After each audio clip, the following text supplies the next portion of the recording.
Hi everyone, this is Greg Lewis, the city manager here in Lebanon. Welcome to Lebanon in Depth.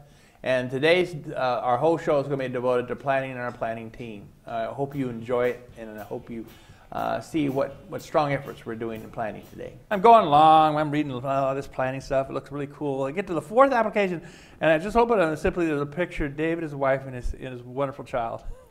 And so he got the job automatically. Anybody's going to do that to me is going to get this job because I thought that was lovely. You did that, what a great child. I think we all are so proud of our children, and that's cool. I really like that. Now, Mark, you have things that you keep secret from everyone else. So what are they? I guess for the city, my role is probably best described in layman's terms as the map guy. I think that's usually how I'm referred to. The more technical term is the GIS coordinator. But I sort of have as a small community, I guess I wear multiple hats, whether it's doing traditional planning or managing the mapping for the city. And personally, my background is I'm a 12th generation Marblehead, Mass native that left the ocean and came up to the hills following the footsteps of my brother. And so I moved up to Norwich about 13 years ago. And professionally, I worked in Flagstaff, Arizona in a planning department before coming to Lebanon, and worked in Massachusetts for the EPA in the state of Massachusetts, and dabbled with some international consulting prior to settling down. And now I'm here in the Upper Valley with two, I guess one's a teenager now, and the other is soon to be a teenager. So That's wonderful. I mean, you've returned from, well, I want to say you returned home from the sea. You probably still the sea is probably home. I just, you know, being on the sea is really, I've had these opportunities to do that, and it is certainly brings perspective onto life. And then when you come onto land and you see the unique nature of this particular area of our country with it's kind of remarkable contours and terrains. You know, it's just a remarkably wonderful how our world, whether, you know, having the sea feeling and then having this feeling of what we have here with this. I thought it was like, what's a Christmas card like? Though I'm getting a little tired of the snow in the Christmas card, but I keep coming back to that. That's only because I'm slopping around out there in the snow like everyone else. But so I'm really glad you're here, Mark. GIS is a wonderful thing, and for people that don't know anything about geographical information service systems, you should become more and more aware of this, because it says layers and layers and layers of data that are placed on parcels. And you know, it all kind of begins in the way our systems are set up. It's the central point of it is a parcel. It's a unit of a property, a unit of land, and then on that land has so many features and so many different aspects to it, and that this systems that we have now in geographical information allows us to go very, very deep into what the meaning of this particular land is. So it's so easy to just accept, you know, you drive by it, well, you know, but actually when you start drilling into it, it can give you a lot of insight into, and insights can then lead to better planning. And that's why we have this wonderful tool to get us some insights. Now, our last but not least, newest member of our team, and I have not adjusted to her yet. I haven't had the opportunities. She's very busy and doing many, many things. I never hardly see her, and I haven't formulated whether she's Maggie or Margaret or go by some sort of initial, or she's just got some weird nickname. But whatever it is, whether you're Maggie, Margaret, or something else, we're welcoming you here today as our newest planner, and we're very pleased you're here.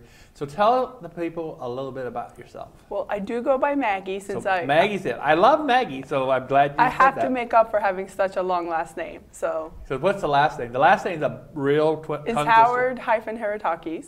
Harataki. That's correct. Howard Harataki. So I'm nice and just go by Maggie. You say Maggie. hyphen when you say that? Sometimes, because I once had somebody ask me, they thought it was an Indian last name. Howard Harataki. It was one. So I had to it's clarify. It's name. It's just a cool. She got hired because of her name. I thought it was because I went to Kansas. She has Kansas connections, yes. And so I am highly prejudiced toward the Kansas University Jayhawks, who promptly are clobbering everybody now. And we clobbered Iowa State the other night, and it was just a beautiful very good thing. game. Yeah. Our team is rather young and consistent right out of diapers, and our superstars, they will only be one and outers, and then they'll go off and sit on a bench somewhere in a European basketball league. But that's the way things are. I don't think that'll happen with this year's team. I think most of them will be back next year. I wish to God they did, because I find it just awful that some high school person with a tremendous amount of talent is thrown into the pros after 1 year of college, and then how can they possibly enjoy the kind of things you have at Kansas University? That was the make or break of my life of being at Kansas University. I can sing every fight song. I know everything about memorabilia about Kansas University. And I have Jayhawk Boulevard. I did my audacious things, a farm boy, walking along the street, asking freshman girls to go out with me. And it's a remarkable place, a good place, lots of memories. It's not flat. People assume Lawrence, Kansas is a flat town. It's got a ton of hills. You learn very quickly that you're going to get your exercise walking up and down campus. So that's always a surprise for people. So that is very cool. So you have she is already very cool. Very cool. So tell us how you now. Well, there's actually Are you qualified now? I only hired you because you're at orientation. I actually got my undergraduate degree at Middlebury College, which is just over the Green Mountains. Oh, yeah. So I do have some Northeast experience. I went to Kansas for my master's. But I do have a background in geography. Now, in terms of professional experience, I worked as a planner for the city of Austin, Texas, which is where I'm from. And we have more of a focus in residential there. It's kind of lots of hot button issues. And I worked for the zoning board. I worked as staff for the zoning board and also for the residential design and compatibility standards board. So I handled a lot of different things. I also had experience with music, which is a huge thing in Austin, the music scene. It is a beautiful scene. Yeah, so dealing with the permitting side of music, that's always takes the fun out of it. And then signs, sound issues, temporary use. I mean, I have a lot of experience with that. Define what residential development So residential, we go beyond here in Lebanon, for example, when you want to get a building permit. It's usually very straightforward. You apply for a permit, you have your inspections. In Austin, we are very stringent. We have impervious cover limitations because flooding is a serious issue. So we have to really scrutinize the development on the property and how it might impact impervious cover, since we do limit that. So we have to make sure you're not increasing runoff into your neighbor's property. We also have a design standard for the core area of Austin. What happened is a lot of Austin was really developed in the 20s and 40s, so we had a lot of like craftsman bungalows, one-story buildings. Well, we had a lot of urban redevelopment in central Austin, so people were maxing out their footprint and going as high as they could. So your next door neighbor wasn't a one-story craftsman bungalow, but your neighbor was 2-3 stories up, and it was just a sheer wall. Yeah. And it was really impacting a lot of older neighborhoods. So there was the push to kind of create design standards to limit the mass of the residential structures. So kind of keep the neighborhood feeling, kind of prevent a lot of that. Mcmansion is what it was usually called.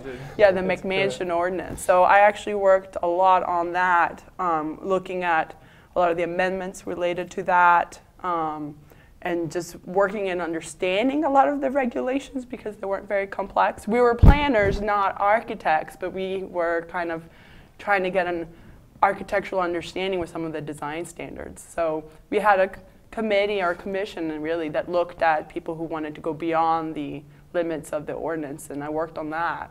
That's very, very interesting. I enjoy that. I enjoy learning about other jurisdictions because I think we know we don't live in a silo. We know that we are trying to look at best practices, and I know we are, David, and I know we are, Mark, and I know we are, Maggie. So why don't we do it this way?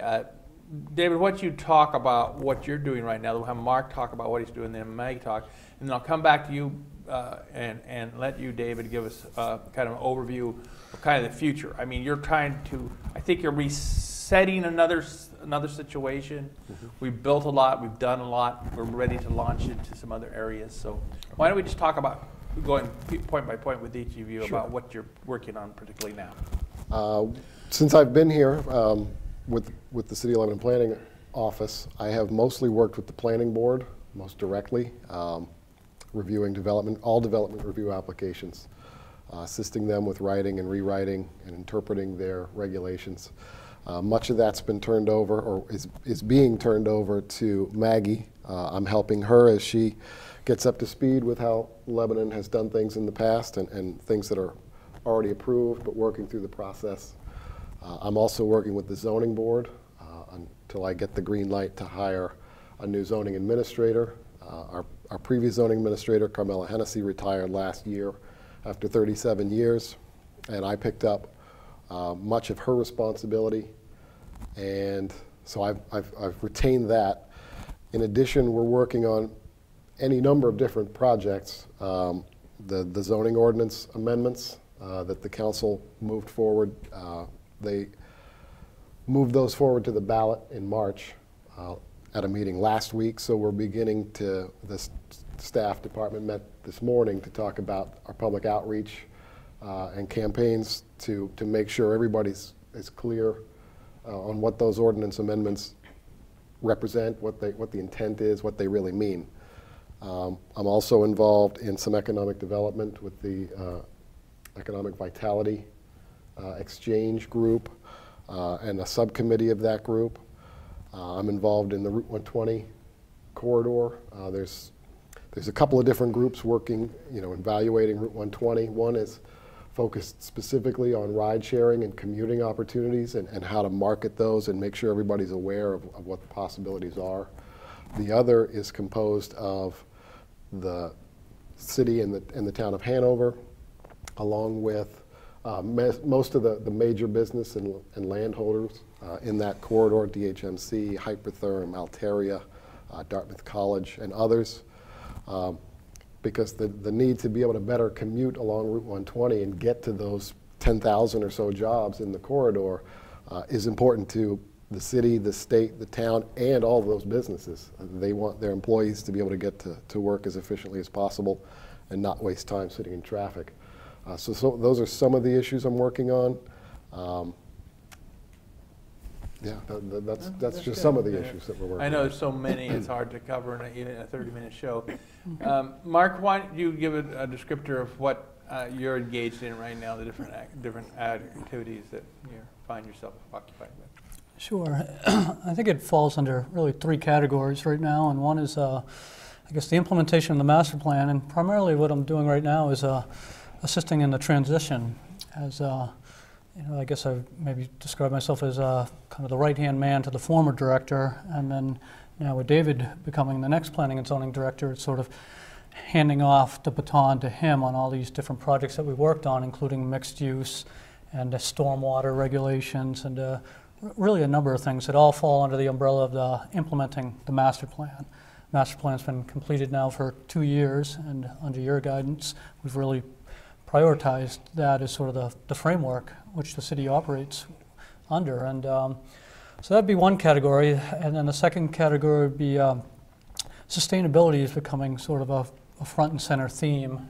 And that takes the form of whether it's the methane recovery at the landfill or whether it's reducing the amount of streetlights that we have, and really a lot of the energy efficiency initiatives and the Solarize program that may soon launch. And that's really becoming a developing sort of field within the planning field itself, a developing focus, I guess.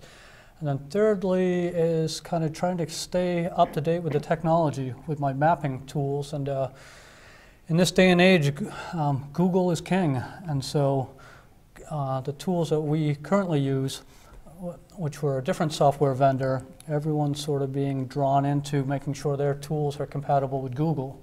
And so that's what we'll be doing this coming year, coming out with a new map viewer tool, an internet viewing tool that will probably be Google-based. So those are three general categories, I guess. Well, that's fascinating to me, because I think there's this whole thing about the types of persons. There's the I control persons, and then there are the kind of the I pursue people, and there's also the I preserve people, and they're all, and then there's the I explore people.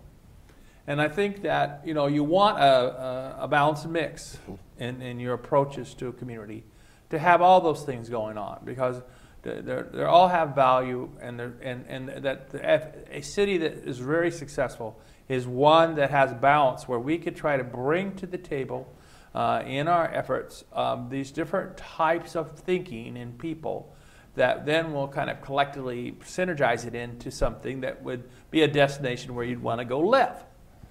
Because people make choices now more often on not so much the job or maybe family. It's become more of the place, it's a place where you go. I mean, I have a child, well, these children of mine are 26 to 32. Well, I have one in California in the Bay Area, and I have one in New York City, and then I have one up in the northern woods of Minnesota. So my 3 children are all over this nation, and I think that they made a lot of those selections on the place that they wanted to be at, New York City or the Bay Area, or up there in the northern woods in Chippewa National Forest. I mean, that's just people's choices. So getting these destinations together, using the kind of tools you were talking about, Mark, and all these endeavors we're trying to deal with corridors, I think this has really opened up a new thing. So you're just jumping right in, Maggie, and I know that we threw you. Well, we know you could swim, because anybody from Austin can swim probably. Well, you never know. And Texans usually, if they can't swim, they'll lie and they'll say they can't swim. So that's the way Texans are. But in any event, knowing that you can swim, we cast you into the water somewhere. So where have we placed you in your new role? So I'm involved with several boards and committees and commissions. I'm kind of took over for David with the planning board, so I'm helping with the development review for all the applications that go to the development board. I'm also working with the pedestrian and bicycle committee or commission? It's committee. Committee. And so that's a great opportunity to work on pedestrian and bicycle issues. And then I'm also working with the Heritage Commission, which handles more of the historic and heritage, the Lebanon heritage, so I'm going to take this opportunity to plug. If you have any interest in participating in your community, That's right. Please consider joining. We have lots of other boards and commissions, and what a great opportunity to be involved and impact your your community. And I know a lot of the board members are, they all bring their different perspectives. You don't have to be an expert, but we've done some really great projects. We've already, with the Heritage Commission, we're working on identifying these neighborhood character zones and kind of identify that. And we have Crafts Avenue. That's kind of the first one. We had a nice event over at the Kilton Library. We're planning on doing some more down the road. So it's been a really great way to kind of get the community engaged and thinking about their neighborhoods. What a great way to do that. So there's a lot of that. That's really great. I encourage every citizen, every resident that's listening, and tell your friends, is that to make this place a better place, a destination that we all can be proud of, we just have to have engagement. And so it doesn't mean you have to, join everything, or you don't have to join boards and be on for some perpetuity. I mean, we want to look at task force, and we don't want to, I know a person that I thought was highly talented and said they would put 2 years into a particular project. That is wonderful. Right. I mean, then somebody else can hand off the baton to them, and then somebody else can further it down the road. But to bring your talents to the table would be remarkably, a betterment for all of us. Now, David, let's just go do a little bigger landscape now about the future and planning and that, and then we'll have everybody kind of chip in. Sure. Well, as Mark mentioned, what I was hired to do, and taking over from the previous director, what he was hired to do is implement the master plan. It's actually a very good document. I reread it as part of the interview process. It's really well written. It's pretty concise, and it speaks to the same topics in almost each of the chapters. So it's a pretty defined set of goals. There are actually 500 or 600 or 700 different action items spanning the whole realm of of planning and zoning and community development, everything from natural resource and cultural preservation to economic development and transportation, recreation, housing. There's a couple of chapters specific to the two downtown areas. So every opportunity we're focusing on how can we implement those master plan action items. Every task we take, we're trying to reference back to the master plan and which action items, which strategies is this moving forward. We're working on the tunnel project. The tunnel is a situation that's, it's an important safety issue that right now, but it actually is opening up a box, opening up an opportunity to really revisit downtown, the whole circulation, the layout, the mix of businesses, how people park and when and where, the whole range of possibilities that we're hoping to reopen and revisit based on some decisions that were made 50 years ago. See if that's where the community still wants to go. We're hoping that's going to be a very public process, publicly driven process to look at anything and everything about how the downtown really looks and functions. And what we learn and what we gain from this downtown Lebanon, we would then take to West Lebanon. Many of the same issues there, parking concerns, the mix of businesses, the mix of housing and office and businesses. We really want to strengthen our downtowns to be the cores that they once were prior to the interstate coming through and things getting dispersed a little bit. So implementing the master plan each and every day almost, you know, what am I going to do today that's going to forward the master plan and move that forward? The airport, that's going to have its own master plan to evaluate what does the community want from the master plan and from the airport that it has. It's a blessing, and for some people apparently it might be a curse. There's opinions about them. Sure. I love airports. I profess to everybody how much I care for airports. Right. I used to take my dates to the airport and we watched the planes. It was a cheap date, an enjoyable date. We take our son there. So there's lots of things, different strokes for different folks. That's right. About the airport, and so it is a remarkable situation there. You know, it's interesting, these phenomena that have come into Lebanon. When you mention the interstate and the intersection of the interstate, which is on the other side of the river, but when you put two interstates intersecting, even if you're on the side of the river where the intersection doesn't occur, that is imaginary, you know, in terms of your impact. That is impact you. So what? There's a river.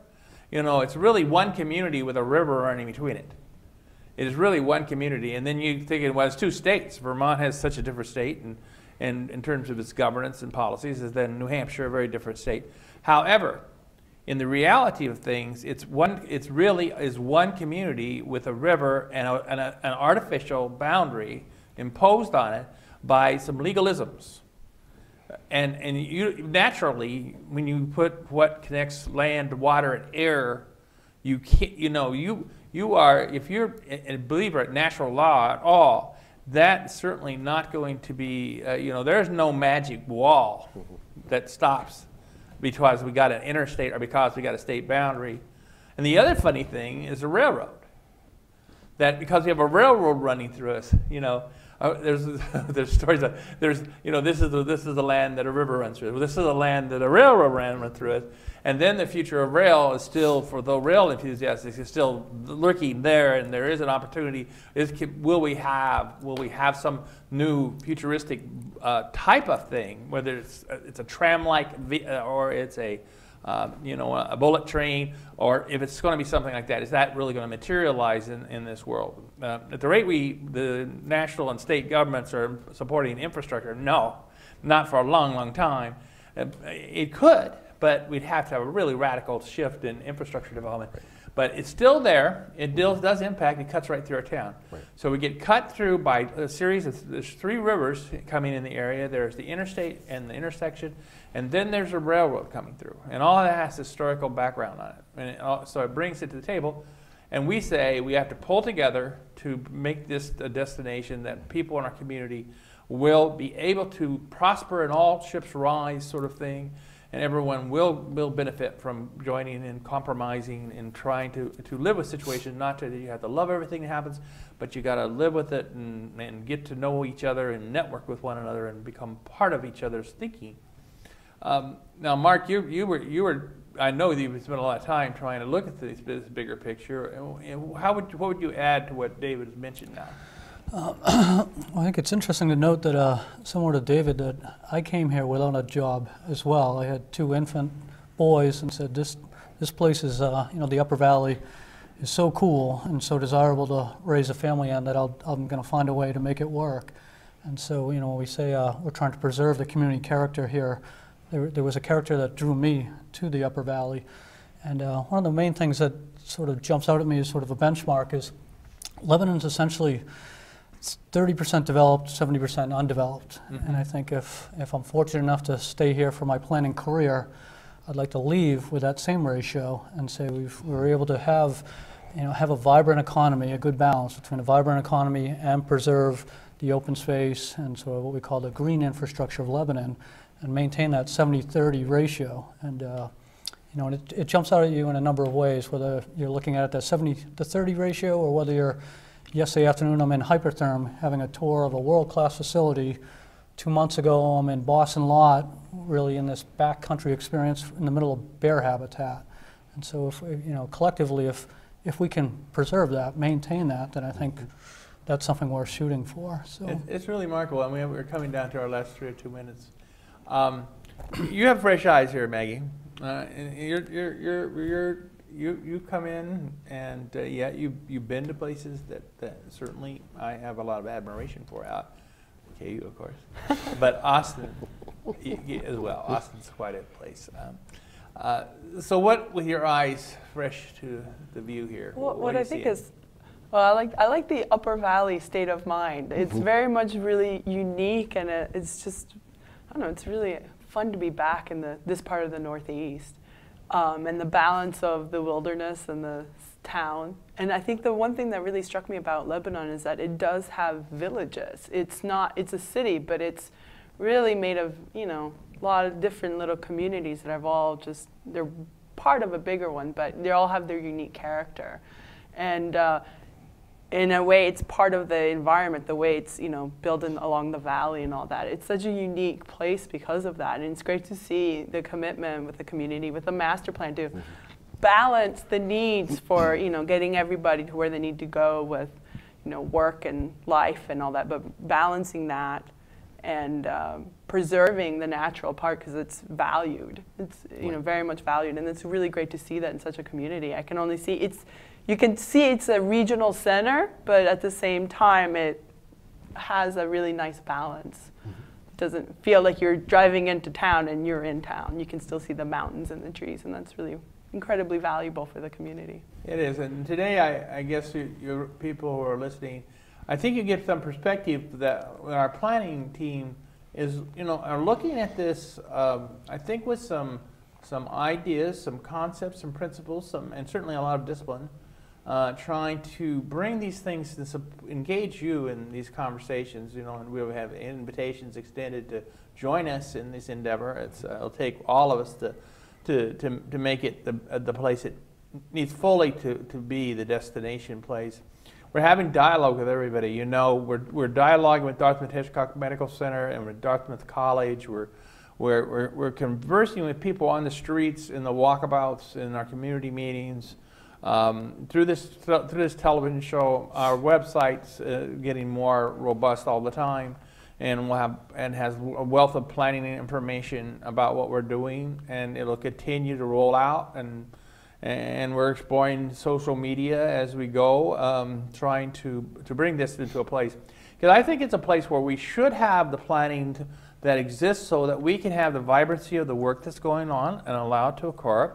But we also want to have a place for our home, for the home of, and a place where you feel at home, that you feel like you know your neighbor, you know your village, you know your connectivity between the different parts of our city, and then there's a place in between that, between home and between work, and so that this in-between world needs to be approached, because there's expectations in the modern world is that we need an in-between place, because the in-between place is where a lot of the quality of things like fitness and wellness and art and all the different types of art and music and the history, where you can enjoy this aspect of life and make it part of your daily experience. And so that I would hope would be a way that our community is balanced. Demographically, all the trend lines in New Hampshire are going gray.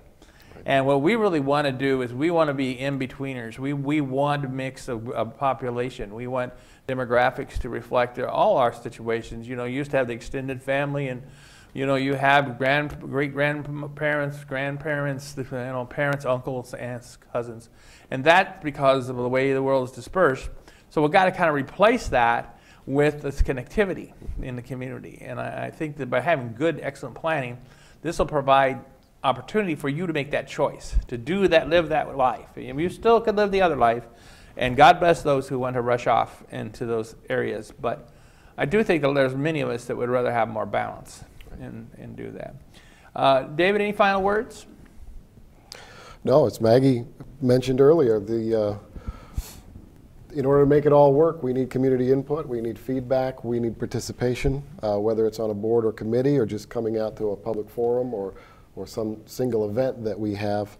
We need to hear from you. That's the only way we can make it all happen. We encourage you to sign up for a number of things. Go on that website. Please sign up for the e-newsletters, because we're trying to move in the e-newsletters now and try to provide more background. And the e-alerts that are going to go out, those are kind of more point-specific to make you alert as to a particular circumstance that would affect your lives.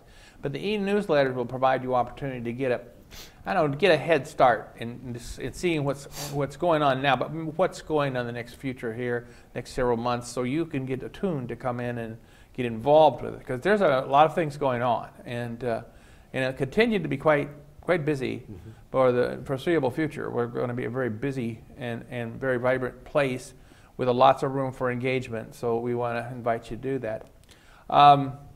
Let's all do, you know, we need to plan, we need to act, and we need to do. We need to evaluate everything we do. So that's part of this whole situation, the big circle. We are a circle, but we need you in our circle. And our planning teams welcome you. Look at that website.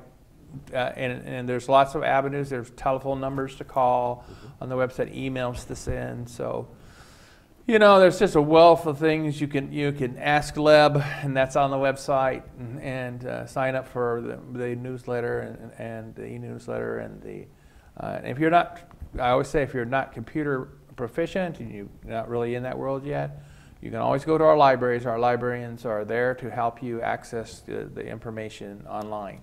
And we do have hard copies of most of this stuff, and that's also available in City Hall and our planning departments in level 1, and they always welcome inquiries down in level 1. With that, thank you for coming, and thank you for joining the show today. And Lebanon, we look forward to you all joining us in planning, and let's plan for a better future for all of us. Have a good winter. I'd like to guarantee you that we're not going to have any more snow, but it doesn't appear that way, and I don't want to lose my credibility by doing that. So I bought a snow bib, so I advise everybody to get a snow bib and snow sneakers, and also get a walking stick. And I'll see you in the shovel line. So take care of yourselves. Be safe.